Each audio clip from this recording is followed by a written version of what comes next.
हाँ जी, good morning students. Last class में अपन ने पढ़ा था बॉयल्स का नियम। इस क्लास में जो पढ़ेंगे अपन चार्ल्स का नियम पढ़ेंगे। क्या पढ़ेंगे जी? चार्ल्स का नियम। दूसरा है तेरा चार्ल्स का नियम। चार्ल्स नियम किसका नियम पढ़ेंगे जी? चार्ल्स का नियम। बॉयल का नियम हो गया, चार्ल्स का नियम है। चार्ल्स ने ये जो नियम दिया था, ये बेटा जी दिया था 1787 के बीच में दिया था। ठीक है, इंग्लिश में भी इसको क्या बोलेंगे? Charles law. ठीक है, आइए इसने क्या बोला। ठीक है, बोयले ने क्या बोला? टेम्परेचर कांस्टेंट कर दे। बोयले ने क्या बोला? टेम्परेचर कांस्टेंट कर दे। तो चार्ल्स ने क्या बोला? चार्ल्स ने बोला कि बेटा प्रेशर कांस्टेंट कर दे। क्या कर दे? प्रेशर कांस्टेंट कर दे। ठीक है, तो क्या बोला? The volume of gas is directly proportional to, sorry volume, pressure नहीं बेटा, the volume of gas is directly proportional to its absolute temperature. Absolute temperature को बोलते हैं बेटा परम ताप। क्या बोलेंगे? परम ताप। Eight constant pressure. ये किसने बोला? चार्ल्स ने। जहां पे कांस्टेंट प्रेशर आ जाता है उसको अपन बोलते हैं आइसोबारिक प्रोसेस। क्या बोलेंगे उसको? Isobaric process. हिंदी में क्या बोलेंगे उसको? समदाबी प्रक्रम। क्या बोलेगा उसको तू? समदाबी प्रक्रम। ध्यान दे, बोयल ने किसको कांस्टेंट किया था? टेम्परेचर को। अब चार्ल्स ने किसको कांस्टेंट कर दिया? प्रेशर को। और बोला जो प्रेशर है वो डायरेक्टली प्रोपोर्शनल टू होता मेरा किसके? टेम्परेचर के, एट कांस्टेंट वॉल्यूम। अच्छा वर्ड रहेगा, the volume of gas is directly proportional to its absolute temperature at constant pressure. That is process is isobaric process. ठीक है, तो V is directly proportional to T। अब तो V को मैं नीचे भेज दूं, V अपॉन T किसके बराबर हो जाएगा बेटा? ये गुरुजी कांस्टेंट के बराबर हो जाता है। किसके बराबर हो जाता है? कांस्टेंट के बराबर हो जाता है। किसने बताया था जी? ये बताया था बेटा जी चार्ल्स ने। क्या बताया था? कि जो वॉल्यूम होता है, ठीक है, डायरेक्टली प्रोपोर्शनल टू होता है टेम्परेचर के एट कांस्टेंट टेम्परेचर के ऊपर। ठीक है, इसने एक बात और बताई थी। इस नियम के अनुसार नियत दाब पर गैस का आयतन ताप बढ़ाने के साथ साथ बढ़ता है, या अर्थात ताप बढ़ाने के वो इस नियम के अनुसार नियत दाब पर गैस का आयतन ताप के साथ प्रारंभिक आयतन का T डिवाइडेड बाई 273.15 इंटू प्रारंभिक आयतन अधिक होता है। मैं पूछूं कि तू वॉल्यूम बढ़ा रहा तो बता टेम्परेचर कितना बढ़ेगा? हाँ सॉरी, मैं टेम्परेचर बढ़ा रहा हूं तो बता वॉल्यूम कितना बढ़ेगा? तो चार्ल्स ने बताया कि देख जो वॉल्यूम है ना वो प्रारंभिक वॉल्यूम का T divided by 273.15 into initial volume के बराबर बढ़ जाएगा। अर्थात टी पर वॉल्यूम कितना होगा?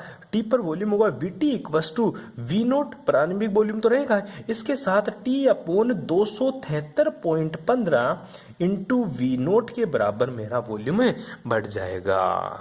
आई बात समझ में? बेटा ये भी सही है तो ये भी सही है दोनों, लेकिन अच्छी डेफिनेशन ये मानी जाती है। अर्थात मैं क्या बोल सकता हूं? मैं बोल सकता हूं कि जो VT है ये किसके बराबर हो जाएगा मेरा? V note plus T divided, V note को कॉमन ले ले तो यहाँ पे कितना आ जाएगा? 1 प्लस T अपॉन 273.15। आई बात समझ में? अरे कोई प्रॉब्लम यहाँ तक है? सिंपल सी बात बताई मैंने यहाँ तक तेरे को, सिंपल सी बात है। ये तो चार्ल्स का नियम था। फिर चार्ल्स से पूछ लिया कि तू बोल रहा है कि टेम्परेचर बढ़ाने पर वॉल्यूम बढ़ेगा, बता टेम्परेचर बढ़ाने पर वॉल्यूम कितना बढ़ेगा? तो चार्ल्स ने बताया कि भाई साहब अगर तू टेम्परेचर बढ़ा रहा है ना तो वॉल्यूम कितना बढ़ता है वो देख ले। प्रारंभिक वॉल्यूम तो रहेगा ही रहेगा, इसके साथ साथ इनिशियल वॉल्यूम का T डिवाइडेड बाई 273.15 का मल्टीप्लिकेशन का और इसमें जुड़ जाएगा। इतना वॉल्यूम बढ़ जाएगा अगर तू टेम्परेचर बढ़ाएगा तो। आई बात समझ में? ये किसने बताया था? तेरा चार्ल्स ने बताया था। किसने बताया था? चार्ल्स ने। अब देखते हैं तो यहाँ पे क्या हो गया? V डिवाइडेड बाई T किसके बराबर है? कांस्टेंट के बराबर है। V डिवाइडेड बाई किसके बराबर बेटा जी? ये गुरुजी कांस्टेंट के बराबर होता है। ठीक है, तो जब इसका ग्राफ खींचते हैं अपन तो ग्राफ तेरे को 2-3 मिल लेंगे। ठीक है, पहला मैं वॉल्यूम और टेम्परेचर के बीच में ग्राफ खींचता हूँ तो मेरा सीधा ग्राफ देखने को मिलता है। कैसे देखने को मिलता है? सीधा ग्राफ देखने को मिलता है गुरुजी। कोई प्रॉब्लम यहाँ तक? सिंपल सी बात थी। ठीक है, अब जो वॉल्यूम बढ़ रहा है वो तो बढ़ ही रहा है, ठीक है, वॉल्यूम और टेम्परेचर तो बढ़ ही रहा है, ये बात अपन बाद में करेंगे, इसको अभी यहाँ पे छोड़ते हैं, ये कैसे आता है वो बाद में अपन आपको बताएंगे। ठीक है, उसके बाद में जो नियम आता है तेरा चार्ल्स लॉ, ठीक है, which directly proportional to T, तेरा चार्ल्स लॉ था। ठीक है, उसके बाद में जो नियम आता है बेटा वो आता है तेरा कौन सा, एमाटोन नियम। कौन सा नियम आता है बेटा, एमाटोन नियम, जिसको अपन क्या बोलते हैं, चार्ल्स लॉ, बॉयल्स लॉ। ठीक है, और ये तेरा एमाटोन नियम, एमोटोन नियम। ठीक है, ये तेरा कौन सा है, तीसरा। इंग्लिश मीडियम वाले बच्चों को नोट्स में ये नियम नहीं मिलेगा, आपको खुद से कॉपी में करना होता है। ठीक है, अब देखते हैं तेरा एमाटोन लो क्या होता है।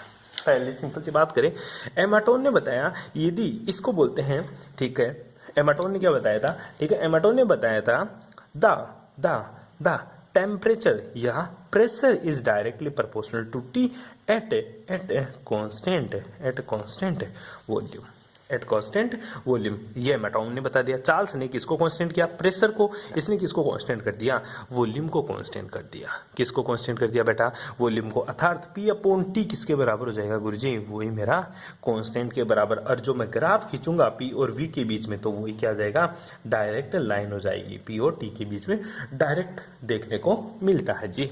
ठीक है, अब इससे भी पूछ लिया गया एमाटोन से कि बता टेम्परेचर बढ़ाने पर तेरा प्रेशर कितना बढ़ जाएगा।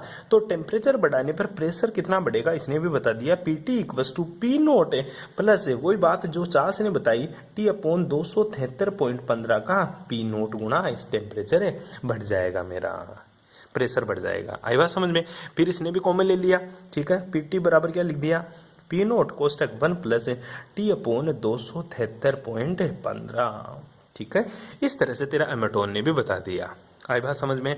चार्ल्स पढ़ा, बॉयल्स पढ़ा, तीनों तेरे को आने चाहिए। बॉयल को याद कर ले, बॉयल का मतलब गर्म होना। अगर किसी चीज को गर्म होने से रोकेंगे तो टेम्परेचर कांस्टेंट कर दे तो वो याद हो जाएगा। ठीक है, टेम्परेचर कांस्टेंट होता है बॉयल में, चार्ल्स में कांस्टेंट होता है प्रेशर, एमाटोन में कांस्टेंट होता है तेरा वॉल्यूम।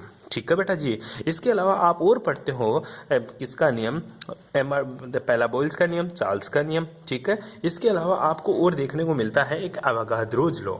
कौन सा नियम देखने को मिलेगा बेटा जी, अवोगाद्रो का नियम। क्या होता है अवोगाद्रो का नियम, देखते हैं। किसके पास चलते हैं, अवोगाद्रो के पास चलते हैं। आइए, क्या बोलता तेरा अवोगाद्रो। ठीक है, हिंदी में भी इसको क्या बोलेंगे, अवोगाद्रो, इंग्लिश में भी इसको क्या बोलेंगे, अवोगाद्रो ला। ठीक है, अब अवोगाद्रो ला क्या है वो देखिएगा एक बार के लिए। ठीक है, हिंदी में इसको अवोगाद्रो का नियम, गाद्रो का नियम, अवोगाद्रो का नियम देख ले। एट कांस्टेंट टेम्परेचर, क्या बोलता है ये बंदा बड़ा स्मार्ट था, बोला एट टेम्परेचर भी क्या बोल दिया इसने, constant, eight constant temperature and pressure, temperature और प्रेशर को क्या कर दिया इसने, कांस्टेंट बोल दिया। Eight constant temperature and pressure all gases have same number of molecules, क्या बोला, eight constant temperature and pressure all gases have same molecules मतलब है कोई सी भी गैस लिया तू, अगर उसका टेम्परेचर और प्रेशर तूने कांस्टेंट कर दिया तो उन दोनों गैस में, चाहे वो दोनों अलग अलग गैस हो, तो उन दोनों गैस में जो नंबर ऑफ पार्टिकल्स होते हैं वो क्या होते हैं, हमेशा समान होते हैं। माना पहली गैस में जो मॉलिक्यूल्स है वो N1 है और दूसरी गैस के जो मॉलिक्यूल्स है वो क्या है, N2। कब, एट कांस्टेंट टेम्परेचर और प्रेशर के ऊपर, कांस्टेंट टेम्परेचर और प्रेशर के ऊपर क्या होते हैं मेरे, सारे के सारे क्या होते हैं, मॉलिक्यूल्स बराबर होते हैं। कोई प्रॉब्लम रहे, ठीक है, अरे कोई दिक्कत है। इसके अलावा इसकी दूसरी डेफिनेशन सुन ले, at constant and temperature the volume of gases is directly proportional to number of molecules. क्या है दूसरी डेफिनेशन बेटा, at constant temperature and pressure the volume of gases, volume of gas is directly proportional to, ठीक है, directly proportional to number of molecules, number of molecules. नियत ताप और दाब की परिस्थिति में गैस का आयतन हमेशा मॉलिक्यूल्स या मोलों की संख्या के समानुपाती होता है, अर्थात V is directly proportional to small n, अर्थात V इक्वल्स टू Kn। ठीक है, K क्या है मेरा समानुपाती नियतांक या कांस्टेंट है। K क्या है मेरा कांस्टेंट। कि क्या बेटा जी कांस्टेंट है। बैठ गई बात समझ में, आई बात समझ में, बोल दिया दोनों बात सेम है। कांस्टेंट टेम्परेचर और प्रेशर पर जो दो गैस होते हैं उनके मोलों की संख्या समान होती है। कांस्टेंट टेम्परेचर और प्रेशर पर गैस का जो वॉल्यूम होता है वो नंबर ऑफ मॉलिक्यूल्स की क्या होता है समानुपाती होता है। कोई प्रॉब्लम रहे, अरे कोई दिक्कत है, ठीक है, आई बात समझ में। अब बात होती है गुरुजी मॉलिक्यूल्स और मोल में क्या फर्क है। ठीक है, तो ध्यान देना बेटा, एक मोल के अंदर, एक मोल में, ठीक है, कणों की संख्या या एक मोल में पार्टिकल्स की संख्या, ठीक है, कणों की संख्या, एक मोल में जो कणों की संख्या होती है वो किसके बराबर होती है, वो गुरुजी Na के बराबर होती है। और Na क्या होता है तेरा अवोगाद्रो नियम, अवोगाद्रो नंबर, अवोगाद्रो संख्या, ठीक है, जिसका मान कितना होता है, जो Na का मान होता है बेटा वो 6.022 भी मिल जाएगा तेरे को, 23 भी मिल जाएगा, इंटू 10⁻23 एटम्स के बराबर होता है। ठीक है, इतने नंबर के बराबर होते हैं, एक मोल के अंदर इतने तेरे एटम्स होते हैं। आई बात समझ में। तू तो मोल ऐसे समझता है, बोलता है एक मोल ऑक्सीजन गैस, तो बेटा उस एक मोल ऑक्सीजन गैस में इतने एटम है तेरे। बैठ रही है बात समझ में। ठीक है, अब दो कंडीशन और तेरे को देखने को मिलती है। कभी कभी मैं बात करूंगा एट एसटीपी।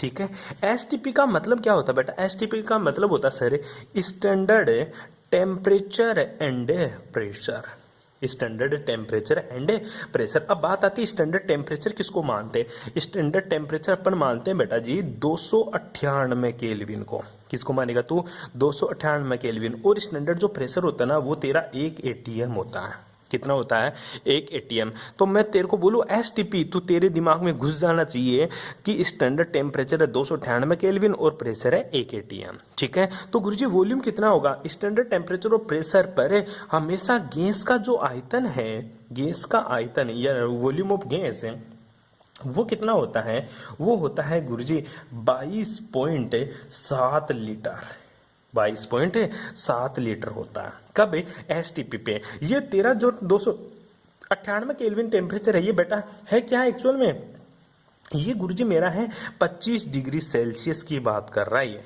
क्यों, क्योंकि 0 डिग्री सेल्सियस में कितना होता है बेटा 273। ठीक है, और तो इसमें 25 जोड़ दें, 25 डिग्री सेल्सियस में कितना हो जाएगा 298 केल्विन होता है।